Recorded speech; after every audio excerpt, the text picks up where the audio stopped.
Bismillahirrahmanirrahim. Assalamualaikum warahmatullahi wabarakatuh. Alhamdulillahi rabbil alamin.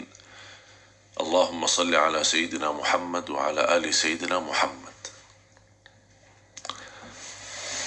Indahnya bangun pagi, bangun subuh untuk tunaikan kewajiban kita dan siap-siap melaksanakan subuh, salat subuh, sunnah qabliyah. Bahkan ada di antara kita yang sudah tahajud.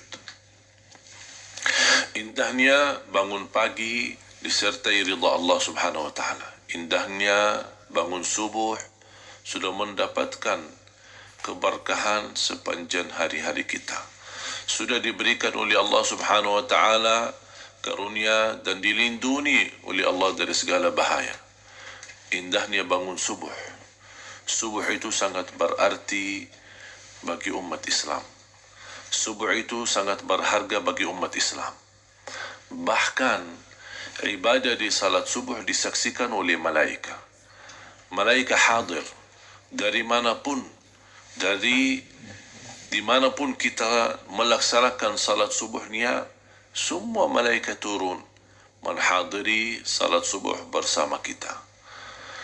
Indahnya salat subuh ketika kita bangun hanya melaksanakan 2 rakaat dan disertai sebelumnya dalam 2 rakaat yang disebutkan sunnah fajar atau sunnah qabliyah subuh. Rasulullah sallallahu alaihi wasallam bersabda, "Man shalla raka'ata al-fajr khairun min ad-dunya wa ma fiha." Rasulullah SAW bersabda, "Raka'ata al-fajr khairun min ad-dunya wa ma fiha." 2 rakaat subuh itu lebih baik daripada dunia dan seisinya. Allahu Akbar. Lebih baik daripada dunia dan seisinya. Luar biasa. Bayangkan jemaah sekalian. Begitu indahnya kita bisa melaksanakan sunnahnya saja mendapatkan pahala senilai dunia seisinya. Bagaimana salat subuhnya sendiri? Sepanjang malam kita beristirahat, rileks, tidur, dan kita bangun. Mengapa kita bangun? Padahal jam kerja kita jam 7, ada yang jam 8, ada yang suka ke kantor jam 9. Ada juga sebagaimana bos-bos bisa ke kantornya jam 10. Tapi mengapa kita mau bangun subuh? Karena satu, cintaan kita kepada Allah subhanahu wa ta'ala. Karena yang mendorong hati kita, kemauan kita, keinginan kita untuk melaksanakan salat subuh karena cinta kita kepada Allah subhanahu wa ta'ala. Dan saya yakin para pendengar semua, kaum muslimin muslimat dimanapun berada, semuanya pasti mencintai Allah. Tapi cinta bukan sebuah perasaan yang disimpan di hati. Tapi cinta harus tertutup hati kita dan juga terbentuk amal saleh yang membuktikan cintaan kita kepada Allah subhanahu wa ta'ala. Apalagi seperti salat subuh. Makanya tanda sempurna iman seorang adalah buktinya dan tandanya salat subuh. Bagaimana dia mampu menjaga salat subuh tepat waktu. Bagaimana dia merasa sedih ketika kehilangan waktu subuhnya, ketika tertinggal salat subuhnya, karena dia merasa begitu beban dan berat. Rasul sudah mengingatkan, memang syaitan menggoda kita supaya kita malas bangun salat subuh, apalagi mau bangun tahajud. Makanya kata Rasulullah SAW, setiap kita tidur ada 3 ikatan yang diikat oleh syaitan. Supaya melepaskan ikatan itu, pertama ketika bangun berzikir kepada Allah subhanahu wa ta'ala. Terlepas satu ikatan, tapi masih merasa berat. Kadang-kadang kita sudah bangun, tapi ingin kembali lagi tidur, ingin melanjut tidur lagi. Makanya Rasulullah SAW bersabda, ketika sudah bangun dan tidur, berzikir kepada Allah subhanahu wa ta'ala, akan terlepas satu ikatan, terbuka satu ikatan, baru kemudian kita lanjut dengan wudu. Dan begitu sudah wudu, terlepas ikatan yang kedua.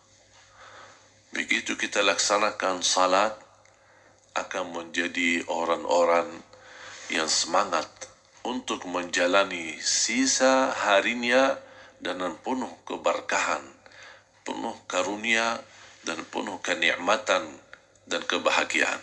Allahu Akbar. Luar biasa subuh. Subuh kunci rizki. Subuh turunnya keberkahan yang tidak bisa bertemu di waktu-waktu lain. Berkah rizki, kunci rizki, dihadiri, disaksikan oleh malaika. Salat subuh berjamaah bisa mendapatkan nilai pahala seperti orang salat malam sepanjang malam. Sebagaimana Rasulullah sallallahu alaihi wasallam bersabda, "Man shalla al-fajr faka'annama qama al-laila kullah." Barang siapa yang salat subuh, dia seperti salat malam sepanjang malam.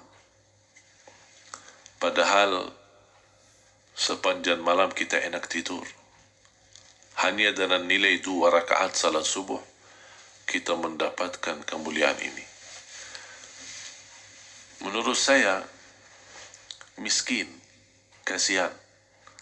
Orang-orang Muslim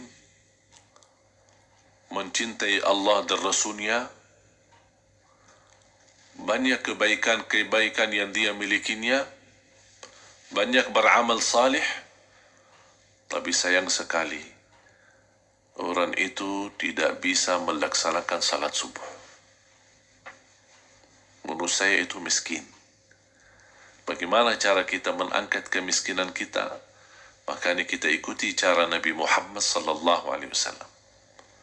Ketika tidur dalam keadaan sudah berwudu. Kemudian kita sudah niat sungguh-sungguh memohon pertolongan Allah Subhanahu wa taala untuk bangun melaksanakan salat subuh tepat waktu. Ketika kita begitu bangun, jangan lupa menyebutkan zikir kepada Allah Subhanahu wa taala. Kemudian kita segera berwudu dan melaksanakan salat. Sungguh nikmatnya luar biasa. Apalagi kalau kita bisa berlangkah-langkah ke masjid di saat gelap. Karena subuh itu masih belum terang. Tapi kita berani meninggalkan tempat tidur kita. Kita berani meninggalkan keluarga kita, meninggalkan rumah kita, dan kita berjalan kaki, berlangkah-langkah menuju masjid atau naik kendaraan. Buat apa ini semua? Satu, keinginan kita ingin mendapatkan ridha Allah Subhanahu wa taala. Makanya setiap langkah-langkah yang kita lakukan menuju ke masjid akan menghitungkan satu langkah kebaikan, satu langkah menghapus dosa, dan satu langkah menaikkan derajat kita di sisi Allah Subhanahu wa taala. Allahu Akbar. Allahu Akbar. Jamaah sekalian, bukan hanya langkah kita menuju ke masjid yang diperhitungkan. Pulang pun ke rumah selepas salat pun dihitung oleh Allah Subhanahu wa taala. Berarti pulang pergi kita mendapatkan pahalanya di sisi Allah. Dalam langkah-langkah yang menghapuskan dosa, dalam langkah-langkah menaikkan darajat kita di sisi Allah. Apa yang kita inginkan selain ridha Allah Subhanahu wa taala? Pasti kita ingin diampuni dosa kita, diampuni segala kekurangan kita, ditutupi segala aib-aib kita. Sungguh kuncinya itu di salat subuh. Bahkan salat subuh termasuk ibadah yang sebagaimana Rasulullah SAW sebutkan, barang siapa yang menjaga salat subuh, dia orang hamba Allah termasuk dalam lindungan Allah Subhanahu wa taala. Bahkan orang yang menjalani salat subuh, apalagi berjalan menuju masjid di saat gelap karena belum terang, ada titipan berita gembira dari Rasulullah sallallahu alaihi wasallam, "Basyirul masya'in fi adh-dhulami ila al-masajid bin nurit tam yaumal qiyamah. Berilah berita gembira bagi hamba-hamba Allah yang suka ke masjid di saat gelap, akan Allah nanti di hari kiamat menggantikan dengan cahaya yang sempurna. Berarti orang yang cinta subuh, cinta salat subuh, cinta berlangkah-langkah ke masjid untuk melaksanakan subuh, akan Allah subhanahu wa ta'ala memberikan karunia cahaya yang sempurna. Nanti di hari kiamat, orang-orang bisa tandai orang ini, oh, subhanallah, ini hamba yang cinta subuh.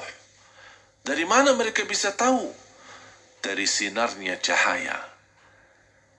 Dari sinarnya cahaya, subuh itu nampak. Allah subhanahu wa ta'ala mengizinkan semua manusia yang ada di alam mahsyar, di badan mahsyar nanti di hari kiamat, boleh melihat karunia-karunia yang telah didapatkan oleh hamba-hamba Allah subhanahu wa ta'ala. Subhanallah, begitu luar biasa indahnya kebahagiaan dalam taat kepada Allah subhanahu wa ta'ala. Oleh karena itu jamaah sekalian, jangan abaikan salat subuh. Jangan sia-siakan. Hanya 2 rakaat. Masa sebab 2 rakaat itu kita rugi sepanjang hari kita. Kita rugi keberkahan rizki kita. Kita rugi kesehatan kita. Kita rugi segala kenikmatan-kenikmatan yang sudah Allah subhanahu wa ta'ala gantungkan dalam salat subuh itu. Belum lagi langkah-langkahnya, belum lagi sunnahnya yang kita bisa mendapatkan pahala senilai dunia dan seisinya. Masa kita mau rugikan itu semua? Orang-orang bisnismen yang menerti usaha dan berbisnis, pasti orang-orang itu tahu salat subuh adalah sukses dalam kehidupan kita. Tanda kesuksesan. Ingin sukses, ingin maju, ingin makmur dalam kehidupannya, ingin bahagia, ingin merasa kenikmatan yang tidak terputus dan tidak pernah ada batasnya, salat subuh. Kuncinya di salat subuh. Salat subuh melatih kita untuk menjadi hamba yang kuat sabar. Salat subuh melatih kita untuk menjadi hamba yang mampu dengan tegas meninggalkan hawa nafsu, meninggalkan syahwat, meninggalkan dosa. Karena kita di saat enak tidur, tapi kita mau bangun untuk salat subuh menghadap Allah subhanahu wa ta'ala. Dan kita ingat nilai salat itu, kita kerjakan 5 waktu, tapi pahalanya 50 kali. Berarti salat subuh bisa disebutkan 10 kali lipat. Belum lagi sunnahnya, sebagaimana saya jelaskan tadi. Oleh karena itu, kaum muslimin muslimat yang dimuliakan Allah subhanahu wa ta'ala, mari kita sama-sama membuka hati kita sama Allah subhanahu wa ta'ala. Kita semua hamba Allah subhanahu wa ta'ala memiliki tujuan di dunia ini. Jangan sampai tersesat dan salah jalan. Kita kembali menjalankan perintah Allah subhanahu wa ta'ala, menjalankan perintah Rasulullah sallallahu alaihi wasallam, dan kita selalu harap ridha Allah dan diampuni segala dosanya. أعوذ بالله من الشيطان الرجيم. بسم الله الرحمن الرحيم. إن الذين آمنوا وعملوا الصالحات كانت لهم جنات الفردوس نزلا خالدين فيها لا يبغون عنها حولا. صدق الله العظيم. Mudah-mudahan dikarunia oleh Allah Subhanahu wa taala dalam surga yang indah dan husnul khatimah. Semoga bermanfaat apa yang saya sampaikan. Wabillahi taufiq wal hidayah. Subhanakallahumma bihamdik, asyhadu an la ilaha illa ant, astaghfiruka wa atubu ilaik. Wassalamu alaikum warahmatullahi wabarakatuh.